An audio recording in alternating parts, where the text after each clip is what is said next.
They had been together for 25 years. Stability, routines, shared morning coffee, and wine-filled evenings with the news humming in the background. Everything felt solid, time-tested. But one sentence shattered it all. What if we opened up the marriage?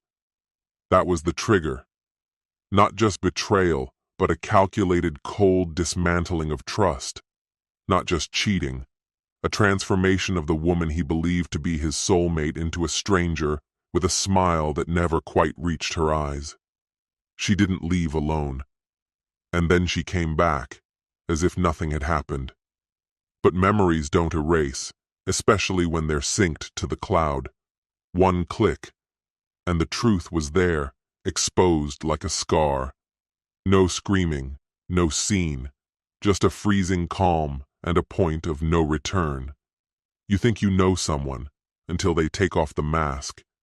And it turns out it wasn't a mask at all, just a face that was never meant for you. Hello, my friend. I'm so glad you stopped by my channel. If it's your first time here, don't forget to subscribe and like this video, as every like truly inspires me. Please tell me which city and country you watched this video from. Now let's get started. I used to think my life was straightforward, not boring, just stable. After 25 years married, you find a rhythm.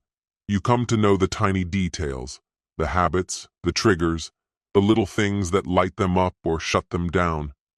Sable and I had our routines carved out over time.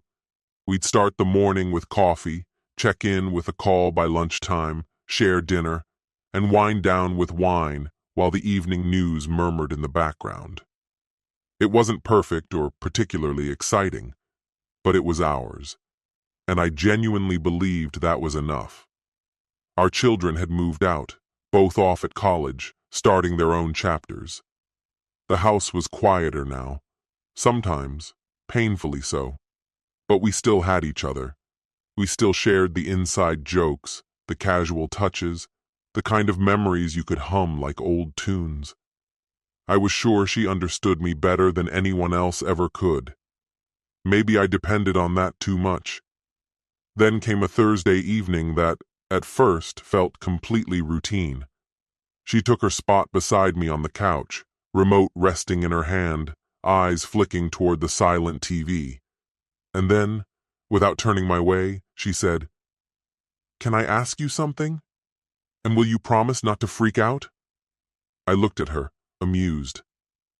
That's one hell of a lead-in. She gave a quiet laugh, almost nervous. I mean it. Okay, I said, trying to keep it light. I'm listening. She took a moment, just long enough for a breath, and then it came. What would you say if I asked to open our marriage? For a second I thought she was joking, honestly. I laughed out loud, but her face didn't change. That smile stayed stuck there, like it had been glued in place, waiting. I blinked. Wait, what are you actually saying? She shifted, turning to face me more directly, arms hugging her torso. Not like a full-blown thing. Maybe just a one-time experience, a hall pass, or something we'd do together. It wouldn't mean anything. Just something different. Different. That word hit like a slap. You're serious? I asked, my voice low. I'm not saying we have to do it, she said quickly. I just think it's something we should be able to talk about. My heart was racing, but I forced myself to sound calm. Where is this coming from? She spoke softly, like she was trying to cushion the blow. We've been married a long time, Brian, and I love you. I really do.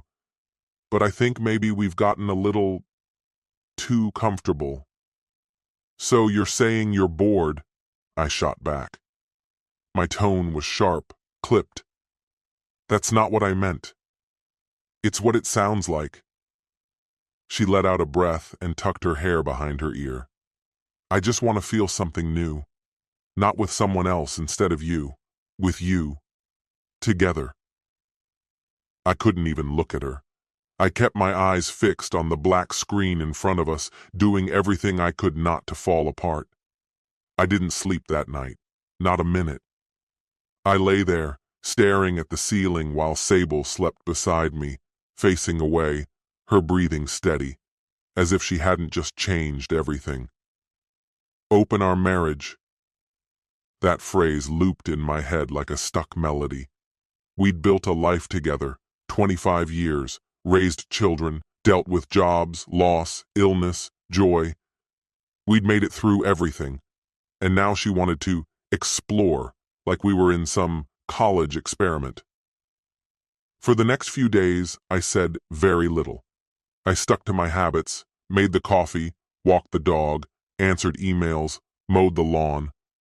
I kept waiting for her to bring it up again, to admit she'd had too much wine, to tell me it was just a passing thought. But that moment never came. She carried on like she hadn't dropped a grenade in the middle of our shared life, like nothing had changed. By Sunday night, I couldn't hold it in anymore. We were cleaning up after dinner, rinsing dishes and loading the dishwasher. I shut the door with more force than I meant to. She looked over. "Everything okay?" I wiped my hands on a towel. "No," I said. "Not really." She leaned back against the counter, arms crossed, waiting. "You're still thinking about it, huh?" "Of course I am," I snapped. "You asked me if we should sleep with other people, Sable. That's not something you just move past."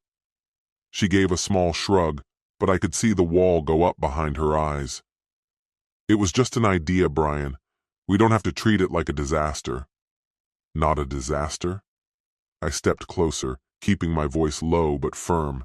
"You called it exploring. After all the years we've spent building this life, you want to throw someone else into the mix and pretend it's some kind of bonding experience?" Her gaze narrowed slightly. "You're being dramatic." "No," I said quietly. "I'm being real. You want me to be okay with watching you with someone else? Or worse, acting like I'm into it too?" "That's not what I meant," she said, shaking her head. "We could do it together. A lot of couples try it. It's not the end of the world." "Well, to me it is." She looked at me then. Not like my wife. Not like the woman I'd spent decades beside, but like someone studying me from across a divide. And then she said something that made my stomach turn. "You're just afraid of change." That was the moment it all clicked. Something had changed in her, or maybe it had always been there, hidden just beneath the surface, too subtle for me to notice. Maybe I trusted too easily, or maybe I just didn't want to see it. I told myself to let it go, to stop overthinking. Maybe she was just going through something, a midlife shift. With the kids gone and the house so quiet, it was like the silence had found its own voice. People behave differently when their routine gets broken. Still, something about her felt off. The clues came quietly, almost respectfully. Her phone never seemed to stop buzzing. She started updating her wardrobe, spritzing perfume just to run to the store. The gym became part of her schedule, but she'd return as if she hadn't lifted a finger. And then there was that smile, small, guarded, like she was in on a secret I wasn't meant to know. I didn't want to pry. Truly, I didn't. But one evening she nodded off on the couch and her laptop screen glowed from the coffee table. There was a profile open, not her main one. No photo, no real name, just a generic icon. Still logged in. I hesitated, then clicked. And what I found was exactly what I didn't want to. There were threads, forums, whole communities, groups centered around swinging. Her username even included our anniversary. That detail crushed me. She had been chatting with strangers, dropping into explicit discussions, reacting to posts about partner swapping and meetups. This wasn't playful or vague. It was stark, unmistakable. And then I saw the message that made my stomach drop. See you Saturday night. Can't wait to finally meet. I froze. Saturday. 2 days away. She'd arranged it all without breathing a word to me. Not yet, anyway. But she would. Saturday came and I was in the kitchen, drink in hand. She entered like a vision, wearing a dark red dress I hadn't seen in years. Her hair styled perfectly, her nails polished, eyes glowing. Big plans tonight? I asked, steadying my voice. She smiled. Actually, yeah. I've been meaning to bring something up. I stayed quiet, waited. She stepped in closer, almost radiant. There's a gathering tonight.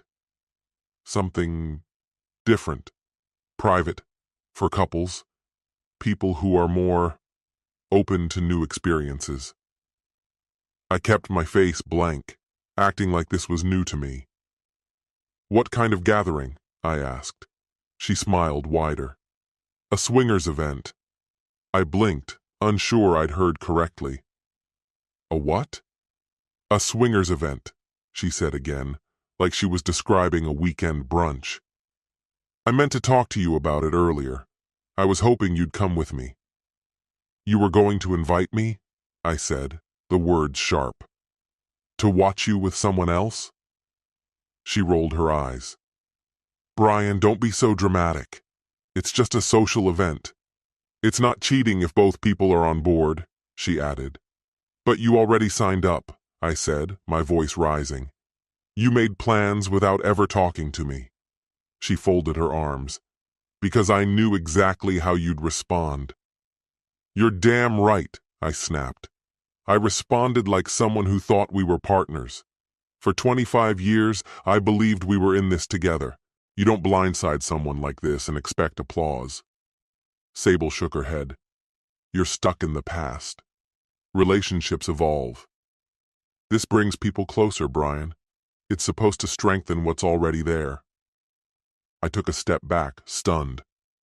You really believe that? Her expression didn't waver. I do. And I want to try it. With you. The silence that followed was heavy. Then I spoke, slow and firm. If you walk out that door tonight, if you go to that party, we're finished. No discussion, no return. She looked at me like I was speaking gibberish. You're actually serious? More than I've ever been, I replied. She exhaled, glanced down, then brushed past me, picked up her purse and left. Just like that. Gone. I stayed rooted where I was, fingers curled tightly around the counter, watching the door swing shut behind her. The quiet that followed felt conclusive. I didn't move. I just sat there, lights off, trying to trace back the moment things had begun to drift. When did I stop seeing her for who she was? When did she start slipping away? A year ago? 5? I couldn't say. At 1:42 a.m., the garage door hummed to life. Her car was back. She had returned. I didn't get up, didn't ask. I didn't want to hear anything. Her heels tapped softly across the floor. Keys dropped into the ceramic bowl near the door. The fridge opened. A bottle cap twisted off. A glass set gently on the counter. Silence. Then she strolled past the living room like she'd only stepped out for coffee. Still awake? She asked casually. I said nothing. She paused in the hallway, waiting. When I didn't respond, she sighed, like I was the unreasonable one, and disappeared into the bedroom. I stayed exactly where I was, frozen. Time blurred. At some point, I reached for my phone. I wasn't searching for anything specific, just killing time. More out of routine than purpose, I opened my photo gallery and let my thumb slide through memories. Frame after frame appeared, the two of us grinning, the kids as toddlers, candles on cakes, sun-soaked beaches, an anniversary dinner in Rome, scenes from a life that once felt complete. I'd been trying to come to terms with it all, to make peace with the fact that this chapter was truly closed. Then, Something caught my eye. A video, untitled, only marked with a timestamp, barely 2 hours old. My chest tightened instantly. It must have synced automatically. Her phone was still connected to the cloud. I froze, staring at the thumbnail. The soft glow of a hotel lamp, the silhouette of a wine bottle, and her arm, Sable's, clearly visible, the silver bracelet from our 15th anniversary glinting faintly. A sick feeling twisted in my gut. I tapped the screen. The video started with her face close up, cheeks flushed, eyes dancing. She laughed, voice playful and light. "Record this for me," she said to someone off camera. "I want to remember it." She stepped back, and they stepped in. 3 men, shirtless, touching her like she was some prize they'd won. She didn't recoil. She welcomed it. She kissed one, then another, whispered something into the ear of the third, making him smile and pull her in tighter. She was glowing, vibrant in a way I hadn't seen in years. There wasn't a trace of hesitation, no hint she carried the weight of a marriage, a home.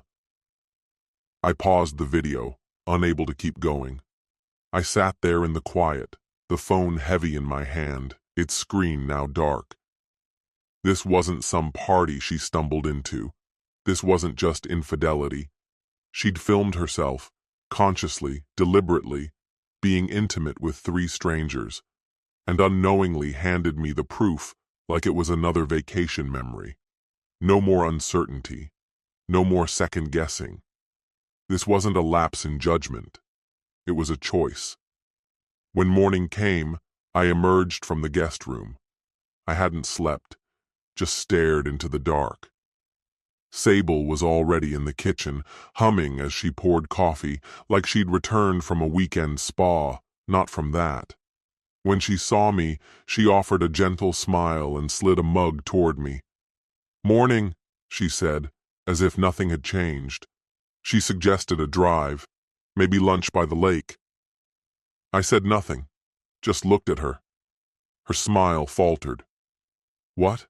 she asked softly. I pulled out a chair and sat down, placing the phone on the table between us. "Sit," I said. She hesitated, but obeyed.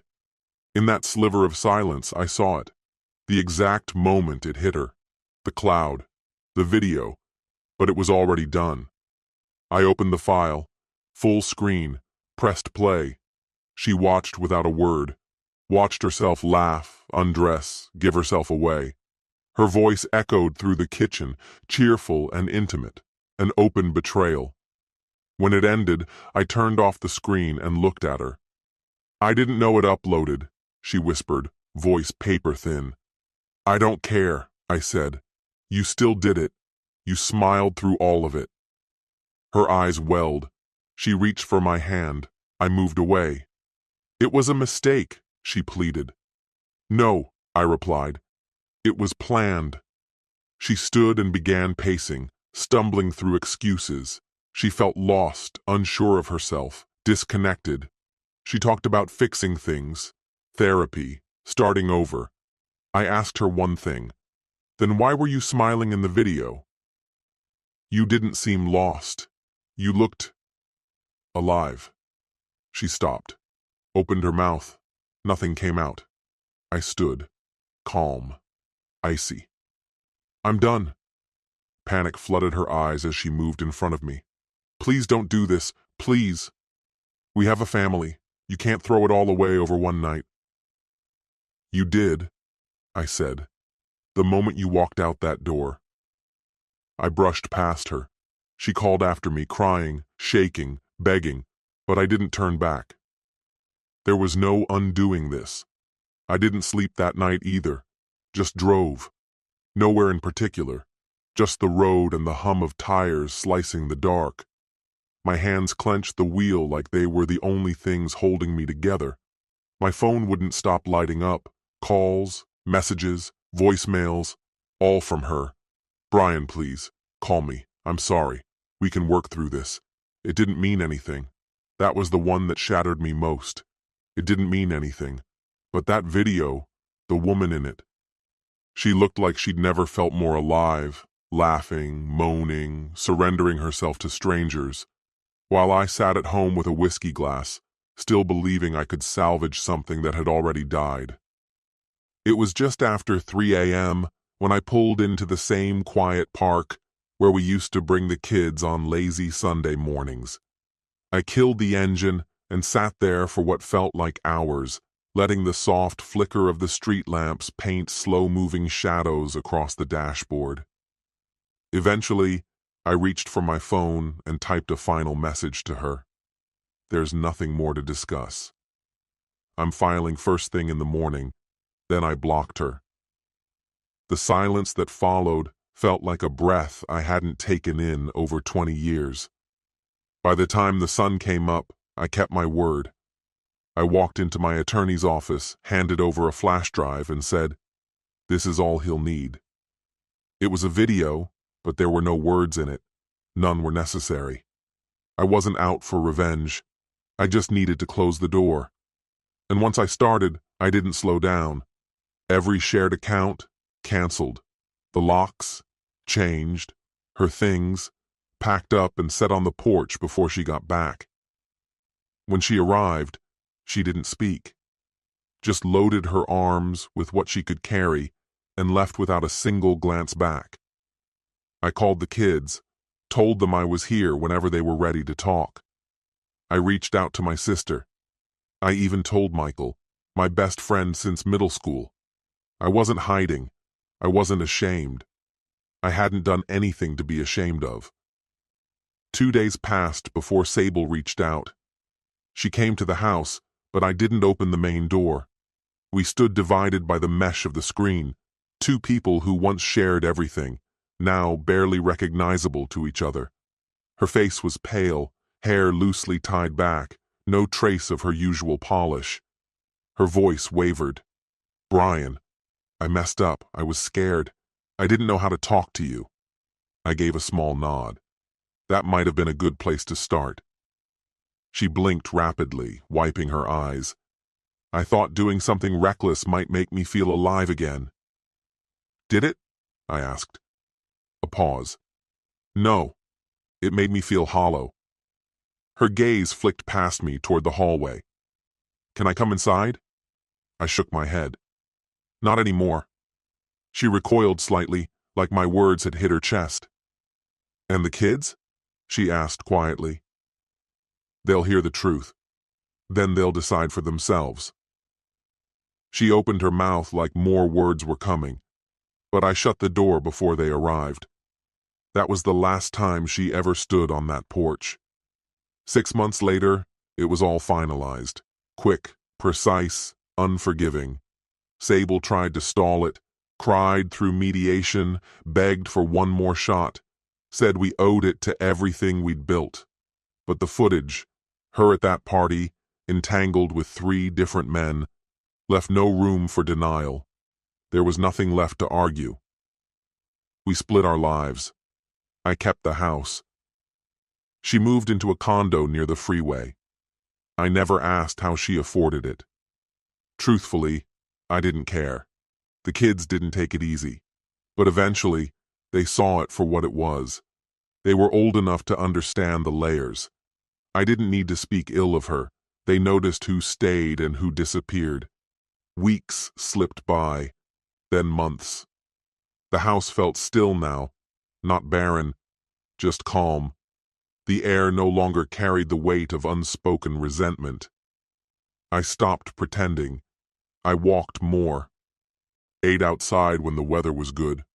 Lost myself in small habits. Then, one evening, I laughed, really laughed, and it startled me. It had been a long time. One afternoon, while pulling the garbage bins to the street, I bumped into Daniel, my neighbor. Quiet guy, always respectful. We exchanged the usual small talk until he hesitated.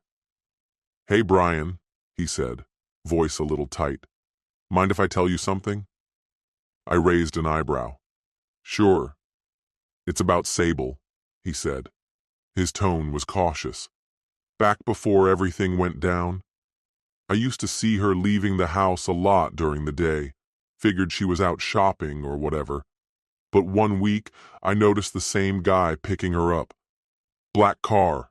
Twice. Thought it was strange. Didn't mean much to me until later. My stomach tightened, but I didn't need to hear the rest. Daniel looked truly remorseful. I should have told you, but I didn't want to cause trouble. I gave a slow nod. You didn't do anything wrong. Inside, something shifted. That party wasn't where it began. It was just where she stopped pretending. She'd been slipping away for a long time, long before I saw it. And to my surprise, I didn't feel shattered. I felt unburdened. For years, I'd asked myself if I missed the warning signs, but now I knew. It wasn't that she got lost. It was that she was already gone, long before I noticed. She didn't walk away in one moment. She disappeared in pieces. But me, I was still here, still standing, still whole. That night, I sat on the front porch with a drink in hand, watching the sky fade from gold to purple behind the trees. It was the same spot where she and I used to sit and dream out loud about tomorrow. Now it was just me. But I didn't feel alone. I felt peace.